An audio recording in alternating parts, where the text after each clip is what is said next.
Hello friends, ओम श्री गणेशाय नमः। आप सभी का हमारी यूट्यूब चैनल पे हार्दिक स्वागत है। कार्तिक मास महात्म अध्याय छठा। सब प्रकार के विघ्नों का नाश करने वाले तथा सारी सृष्टि का पालन करने वाले श्री गणेश जी तथा ज्ञान की दाता देवी श्री सरस्वती जी, सब पुराणों के कर्ता श्री व्यास जी तथा गुरुदेव के चरण कमलों में नमस्कार करके भगवान की श्रद्धा और भक्ति रस में डूबे हुए कार्तिक मास महात्म की कथा कहती हूँ। कार्तिक मास महात्म अध्याय छठा प्रारंभ। जिसके सुनने से सब पाप नाश हो जाएं, कार्तिक महात्म का लिखूं छठा अध्याय। नारद जी बोले, जब 2 घड़ी रात बाकी रहे तब तुलसी की मृत्तिका वस्त्र और कलश लेकर जलाशय पर जाएं। कार्तिक में जहाँ कहीं भी प्रत्येक जलाशय के जल में स्नान करना चाहिए। गर्म जल की अपेक्षा ठंडे जल में स्नान करने से 10 गुना पुण्य प्राप्त होता है। उससे 100 गुना पुण्य बाहरी कुएं के जल में स्नान करने से होता है। उससे अधिक पुण्य बावड़ी में और उससे भी अधिक पुण्य पोखर में स्नान करने से होता है। उससे 10 गुना झरनों में और उससे भी अधिक पुण्य कार्तिक में नदी में स्नान करने से होता है। उससे भी 10 गुना पुण्य वहाँ होता है जहाँ 2 नदियों का संगम हो, और यदि कहीं 3 नदियों का संगम हो तब तो पुण्य की कोई सीमा नहीं है। स्नान से पहले भगवान का ध्यान करके स्नानार्थ का संकल्प करना चाहिए और फिर तीर्थ में उपस्थित देवताओं को क्रमशः अर्घ्य, आचमन आदि देना चाहिए। अर्घ्य मंत्र इस प्रकार है: हे कमलनाथ, आपको नमस्कार है। हे जलाशयी भगवान, आपको प्रणाम है। हे ऋषिकेश, आपको नमस्कार है। मेरे दिए गए अर्घ्य को आप ग्रहण करें। वैकुंठ, प्रयाग तथा बद्रिका आश्रम में जहाँ कहीं भी भगवान विष्णु गए हैं, वहाँ उन्होंने 3 प्रकार से अपना पांव रखा था। वहाँ पर भी ऋषि, वेद, यज्ञों सहित सभी देवता मेरी रक्षा करते रहे। हे जनार्दन, हे दामोदर, हे देवेश, आपको प्रसन्न करने हेतु मैं कार्तिक मास में विधि विधान से ब्रह्म मुहूर्त में स्नान कर रहा हूँ। आपकी कृपा से मेरे सभी पापों का नाश हो।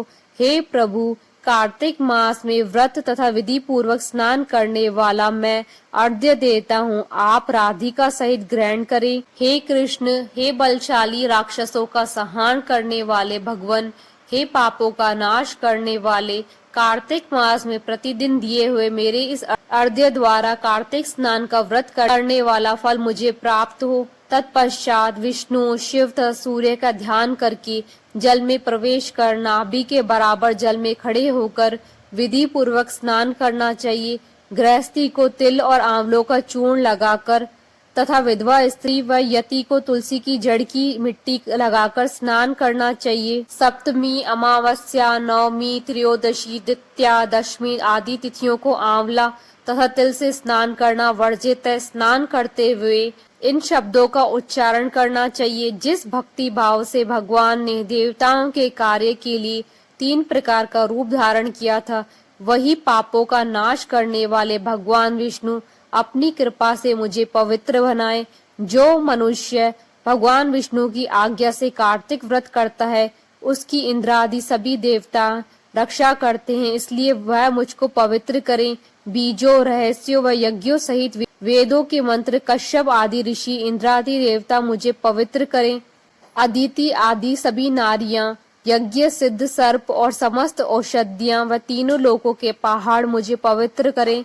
इस प्रकार कहकर स्नान करने के बाद मनुष्य को हाथ में पवित्री धारण करके देवता, ऋषि, मनुष्यों तथा पितरों आदि का विधि पूर्वक तर्पण करना चाहिए। तर्पण करते समय तर्पण में जितने तिल रहते हैं उतने वर्ष पर्यंत व्रती के पितृगण स्वर्ग में वास करते हैं। इसके बाद व्रती को जल से निकलकर शुद्ध वस्त्र धारण करने चाहिए। सभी तीर्थों के सारे देवताओं का स्मरण करके भक्ति पूर्वक सावधान होकर चंदन, फूल और फलों के साथ भगवान विष्णु को फिर से अर्घ्य देना चाहिए। अर्घ्य के मंत्र का अर्थ इस प्रकार है: मैंने पवित्र कार्तिक मास में स्नान किया है। हे विष्णु, राधा के साथ आप मेरे दिए हुए अर्घ्य को ग्रहण करें। तत्पश्चात चंदन, फूल और तांबूल आदि से वेद पाठी ब्राह्मणों का श्रद्धा पूर्वक पूजन करें और बारंबार नमस्कार करें।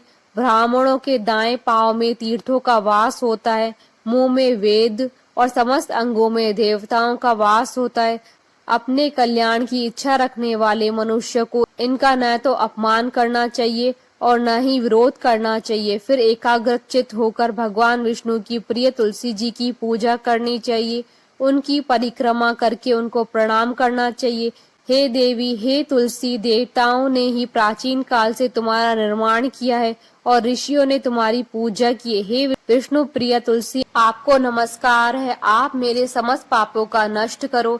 इस प्रकार जो मनुष्य भक्ति पूर्वक कार्तिक व्रत का अनुष्ठान करते हैं, वे संसार के सभी सुखों का भोग करते हुए अंत में मोक्ष को प्राप्त करते हैं। कार्तिक महात्म अध्याय 6 समाप्त। बोलिए भगवान विष्णु की जय, सनातन धर्म की जय। आशा करती हूँ कि आपको कार्तिक महात्म अध्याय 6 की कथा का यह वीडियो पसंद आया होगा, तो आप इस वीडियो को अधिक से अधिक लाइक और शेयर कीजिएगा ताकि सभी भक्तों को इस वीडियो का लाभ प्राप्त हो सके। आप हमारे चैनल को सब्सक्राइब जरूर कीजिएगा, साथ ही प्रेस कीजिएगा नोटिफिकेशन बेल को ताकि नए वीडियो से रिलेटेड नोटिफिकेशन आपको तुरंत प्राप्त हो। श्री गणेशाय नमः।